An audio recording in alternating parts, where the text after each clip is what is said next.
Welcome back नाज़रीन। बातचीत कर रहे हैं कि नई कुछ कानून साजी और आइन साजी पाकिस्तान के अंदर हो रही है। आइन के अंदर तरमीम हो रही है। उनके हवाले से शौकत बसरा साहब, कादर मंदोखेल साहब और जहांगीर जदून साहब हमारे साथ हैं।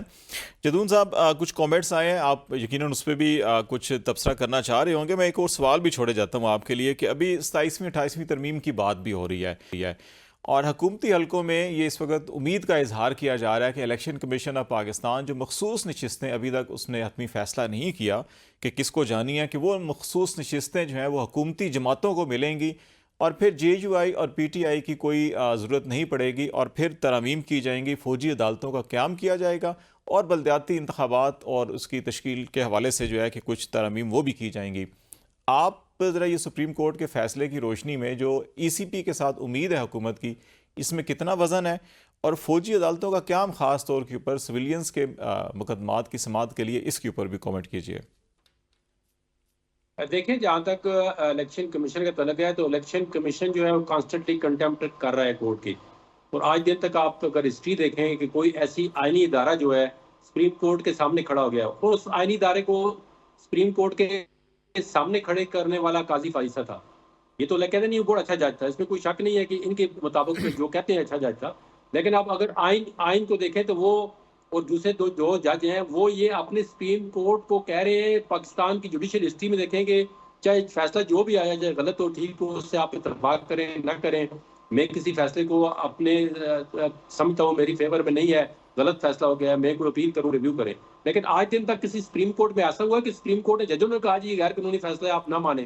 तो इलेक्शन कमीशन को खड़ा करने वाला काजी फाइसा था जो उसने कंटेम्प्ट कराई इलेक्शन कमीशन से।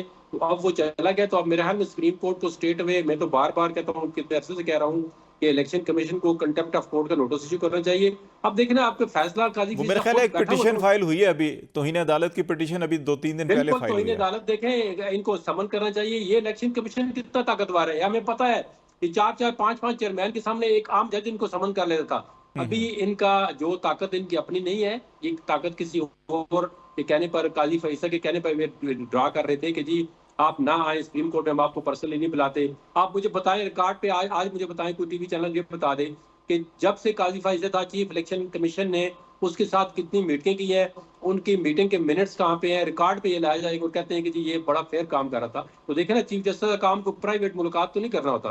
तो वो अगर ऑफिशियल मुलाकातें थी चीफ इलेक्शन कमीशन के साथ, तो वो मुलाकातें रिकॉर्ड पे ले आए, उसके मिनट्स भी ले आए जी किस किस्म की मुलाकात थी, उसके अंदर क्या डिस्कस हुआ, क्या वो इलेक्शन रिफॉर्म करना चाह रहे थे, और चीफ जस्टिस का क्या काम होता है कि इलेक्शन कमीशन उसके सामने पार्टी है तो उसको क्यों मिलता रहा है। ये देखें ना, आप बातें करनी तो बहुत आसान होती है, लेकिन आपके पास जब एविडेंस हो अदर साइड पे, तो आप कोर्ट ने अगर फैसला ठीक किया है गलत किया है, मैं पसंद करता हूँ या नहीं करता हूँ, लेकिन कोर्ट का फैसला इंप्लीमेंट करना चाहिए। होना चाहिए। जुल्फकार अली भुट्टो को 43 साल के बाद उन्होंने कहा ये फैसला गलत दिया है, लेकिन उस वक्त तो साहिब का फैसला उन्होंने इंप्लीमेंट कर दिया। सही। अब वो देखें, नवाज शरीफ को उन्होंने निकाला, फैसला इंप्लीमेंट हो गया। अब अगर फैसला इनको गलत नजर आता है बकौल इनके, तो वो फिर अगर रिव्यू में पड़ा हुआ है, रिव्यू इनका एक्सेप्ट होगा तो वो सीटें वापस आ जाएंगी। लेकिन जहां तक अभी एट द मोमेंट सीटें किसी दूसरी पार्टी को देने का तल्लक है, तो वो सुप्रीम कोर्ट के आर्डर ऑलरेडी पहले ही अमल इलेक्शन होना कमीशन चाहिए। वायलेशन फौजी कर चुका है, अदालतों के क़याम के ऑब्स्टिकल हवाले से क्रिएट कर चुका बताइए। है। तो इसको फिल फॉर नोटिस से इशू करना चाहिए, कंटेम्प्ट, और इसको सुप्रीम अमल जुडिशल होना काउंसिल चाहिए। में इसके मिसकंडक्ट रिमूवल के लिए मूव करना चाहिए। फौजी अदालतों के क़याम पे जदून साहब जरा बताइएगा कि ठीक है कि देखिए, जहाँ पे फौजी संगीन। अदालतों के क़याम का मकसद होता है कि टेररिज्म को खत्म करना। टेररिज्म की डेफिनेशन आज इस सुप्रीम कोर्ट ने कितना अर्सा पहले की है, फुल मतलब एक लार्जर बेंच ने, जस्टिस खोसा ने की है। आज आप जो एक 100 रुपए की चोरी करता है उसमें भी आप टेररिज्म के चार्जेस लगा देते हैं। मैं कहा है ना कि ये सबसे बड़ा कसूर जो है वो प्रोसिक्यूशन का है। मेरा भाई मंदोखेल मानता नहीं है। अब प्रोसिक्यूशन का किसने कहा है जी कि हर बंदे पे आप टेररिज्म के चार्जेस लगाएं, और एंटी टेररिज्म कोर्ट को जो है आप अपना काम कर ही नहीं रहे। और किसने कहा है जी हर एक बंदे पे एक 50 केस बनाए, किसी पे 100 बनाए। तो अदालतें तो काम सिर्फ आजकल पीटीआई के लिए कर रही है, बाकी तो अदालतें फारग है, कोर्टों का कोई काम ही नहीं है। सुप्रीम कोर्ट से लेकर हाई कोर्ट, डिस्ट्रिक्ट कोर्ट, जिस सूबे में चले आए तो वो सिर्फ एक ही काम कर रहे जी पीटीआई के कैसे निपटा रहे हैं। तो सही इनको हो गया। कहें आप थोड़ा सा अपने अमाल पे अमल करें, खुदा के लिए। जो केस बनता है, मैं नहीं कहता कि पीटीआई वालों पे केस ना बनाए, अगर बनता है जेन्युइन केस तो बेशक बनाए, लेकिन हर केस पे आपने किसी खवातीन को नहीं छोड़ा, उस पर टेररिज्म के चार्जेस लगा दिए। तो पहले टेररिज्म की तारीफ पढ़ें, जो सुप्रीम कोर्ट कह रही है उसके मुताबिक टेररिज्म लगता है, और आप मुझे बताएं कितने लोगों को टेररिज्म अभी तक सजा हुई है। तो ये ठीक हो गया। अदालतों का टाइम वेस्ट कर रहे हैं। अदालतों की जो सिविल अदालतें की कैपेसिटी उन्होंने बिल्कुल खत्म कर दी है। और आपने देखे ना वो अबू अल असनाद और ऐसे ऐसे बशीर आले जैसे जज लगे हुए, कोई नैब में वो तो चला गया है, लेकिन इनको और जज मिले हुए, अपनी मर्जी से फैसले करवा रही है गवर्नमेंट, बस खत्म। बदकिस्मती है। कादर मंदखेल साहब, ये तो कुछ तो बल्कि जहांगीर साहब जो बातें कर रहे थे, ये तारीख का हिस्सा अभी भी हो रहा है, माजी में आपकी जमात के साथ भी होता रहा।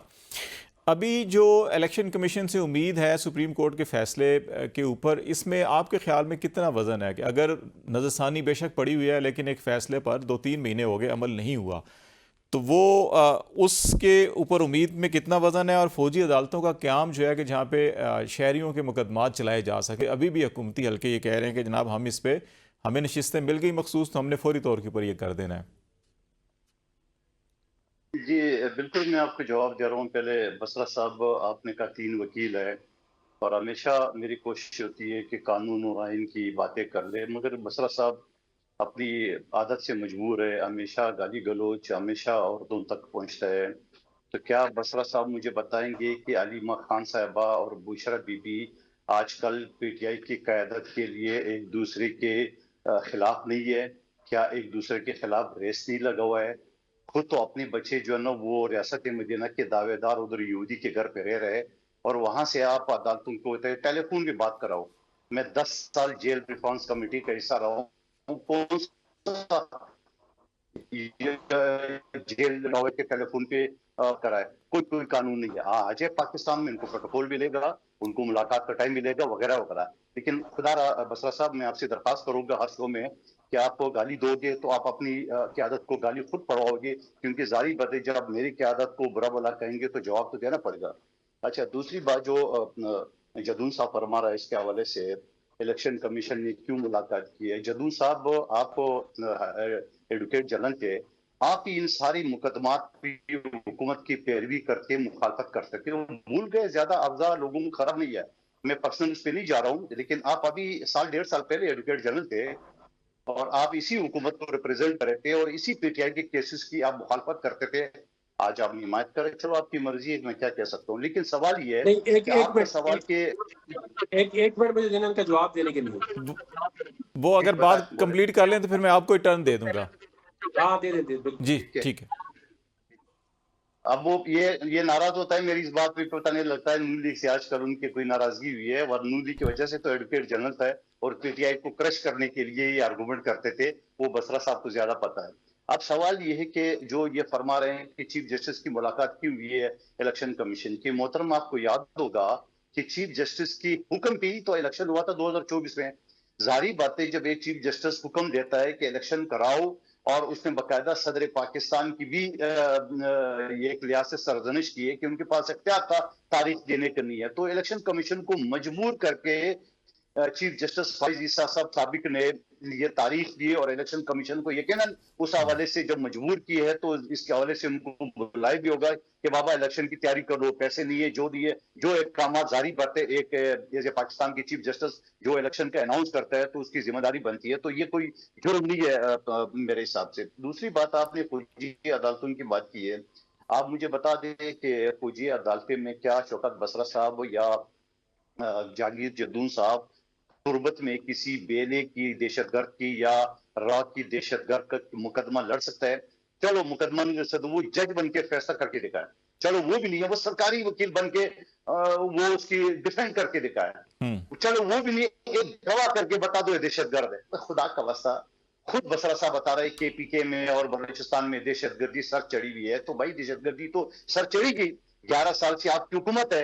ये टीटीपी गंडकपुर जो है वो किसने बनाई है? ये टीटीपी डी खान किसने बनाई है? अभी 2 साल पहले बकायदा टीटीपी वाले आ गए, पूरा बन्नू जेल तोड़ के, न ताला टूटा न कोई फायर हुआ, शरबत पी के 400 क्रिमिनल को लेके और अपनी महफूज पनागाह जो आपकी सूबे में वहां पहुंच के शरबत, हमने अब खैर खैरियत से मीडिया को फोन किया है। क्या ये बात आपकी सूबे में नहीं हुई है? क्या आपने जो सरकारी मुलाजमीन को डाल के तौर पे और पुलिस के सामने खड़ा करके आपने शल और गोलियां चलाई, आज आप उनको 1 हफ्ते की छुट्टी, 10,000 और 1 ग्रेड की तरक्की दी है? ये अब क्या मिसाल बनना चाहता है कि कल जो है ना दूसरे सूबे वाले भी इसी तरह कर रहे। तो खुदा का वास्ता आप सरकारी मुलाजमीन को सरकारी मुलाजमीन रखें, आप पीटीआई के कारकर्दा न बनने दें, ये रिवायत आपका इंतहाई गलत है। और दूसरी बात मैं ये कहना चाह रहा हूँ कि आपके पेशावर के अलावा किसी जिले किसी शहर में आपका रिट नहीं हुकूमत की। तालिबान टीटीपी वाले ये सारे जो है जोत से लेके डी खान रास्ता और इस्लामाबाद तक ये रात 9 बजे के बाद आपकी पुलिस भाग जाती है, कंट्रोल होता है दहशतगर्दों के डाकुओं का। तो आप अच्छा ये जरा दहशतगर्दी के कानून पे भी मंदोखेल साहब मैं बात करना चाह रहा था, वो जरा अगले हिस्से में कर लूंगा। मैं जरा फौजी अदालतों के और इस तनाजुर में जरा शौकत बसरा साहब आपकी भी ज़रा मुझे ओपिनियन चाहिए होगी कि ये ईसीपी से उम्मीद के मखसूस नशिस्तें बनती हैं हुकूमत की और उनको मिलेंगी और फिर वो फौजी अदालतों का भी क़याम करेंगे और बलदियाती इलेक्शन के हवाले से भी तरमीम करेंगे। आपको नज़र आ रहा है ऐसा मुमकिन है? खालिद भाई, ये फौजी अदालतें बना लें, ये अपने रिश्तेदारों को अपने मुलाजमों को जज लगा लें, ये जजों की तादाद बढ़ा लें, ये काले कवानीन बना लें। बात सिर्फ इतनी है कि पाकिस्तान जो है इस वक्त डूब रहा है और ये चंद खानदान, मैं बार बार कह रहा हूं, और जो बेचारे अब इस काबिल भी नहीं है कि काउंसलर का इलेक्शन लड़ सके और काउंसलर मुंतखब हो सके। सो हम तो इनको वैसे ही इंजॉय करते हैं जिस तरह हम किसी चले जाते, कोई छोटे होते देखते होते थे, हम कुछ स्टेज ड्रामा देखते थे, पोलिटिकली इररेलेवेंट। और वैसे भी कहते हैं जब आप काउंसलर बनने के काबिल नहीं रही दोनों जमातें, खा वो जरदारी टोला हो खा शरीफ टोला हो, फिर नौकर और नखरा क्या। अब ये बेचारे जो हुक्म मिलेगा ये हुक्म के गुलाम हैं। स्टैब्लिशमेंट कहेगी बैठ जाओ, ये बैठ जाएंगे। इन बेचारों की आपको पता है कि वो जो मनी लॉन्ड्रिंग वाली, चोरी वाली, टीटी वाली, दोनों खानदानों ने काम तो यही किया है। और मैं आपको खबर दे रहा हूँ कि अभी आप देख लीजिए कि आसिफ अली जरदारी और मियां नवाज शरीफ वो दोनों भाग चुके हैं। बल्कि मैं आपके प्रोग्राम में से मुतालबा करता हूँ कि जो बाकी दो रह गए हैं, शहबाज शरीफ है, मरियम बीबी, इनके नाम ईसीएल में डाले जाएं, क्योंकि बहुत जल्द आप देखेंगे ये सारे के सारे जो हैं अपने असल जो आपके इनके वतन है जहां पर लूट मार के पाकिस्तान का सारा माल ले गए। देखिए जरदारी साहब के लिए तो दुआ गो है कि उनको सेहत याब हो, उनके पांव में फ्रैक्चर हुआ है। वो मेरे भाई छोड़ देना, ये फ्रैक्चर भी आपको पता है, चल जाएगा पता आपको फ्रैक्चर कौन सा हुआ है। ये इनके फ्रैक्चर में फिर कहता हूं कि ये पाकिस्तान सिर्फ लूट मार करने के लिए आते हैं। और जब ये इनको बेचारों को फार्म 47 की हुकूमतें दी जाती हैं, इनको कहा जाता है कोई सदर बन जाओ जाली तौर पे, को वजीर आजम जाली तौर पे बन जाओ, को वजीर बन जाओ, को वजीर आला, को गवर्नर, और आप ये पाकिस्तान चिरागा है, इसको लूटो। लूटने के बाद तो पनामा लीक्स में पैसे ले गया, कोई दुबई में ले गया, कोई एवनफील्ड में ले गया। अभी मंदोखेल साहब बात कर रहे थे, यकीन माने साढ़ा तो आशा ही निकल जाता है। और जब ये पीपल्स पार्टी या नून लीग करप्शन के हवाले से भाषण देती है तो यकीन माने में क़यामत बिल्कुल लगता है कि आने वाली है। तो इसलिए मेरे भाई ये इन्होंने फिर ये रबड़ स्टैंप है। वैसे तो जरूरत नहीं है इनको इलेक्शन कमिश्नर से सीटें लेने की, जिस तरह इन्होंने पहले भी, इनके पास कौन सी 2/3 मेजोरिटी थी नेशनल असेंबली में, कौन सी 2/3 मेजोरिटी थी इनके पास सेनेट में। इन्होंने हमारी माएँ बहनें बेटियां उठाई, कुछ लोगों को खरीदो फरोख्त की, उनको कर लें और आपने ये तरमीम पास करवा लें। इसलिए मैं फिर कह रहा हूं कि जुल्म तो जुल्म है, बढ़ता है तो मिट जाता है, खून तो खून है, गिरता है तो जम जाता है। ये लोग यकीन माने, मुझे सोच सोच के आता है कि इन लोगों का अंजाम क्या होगा।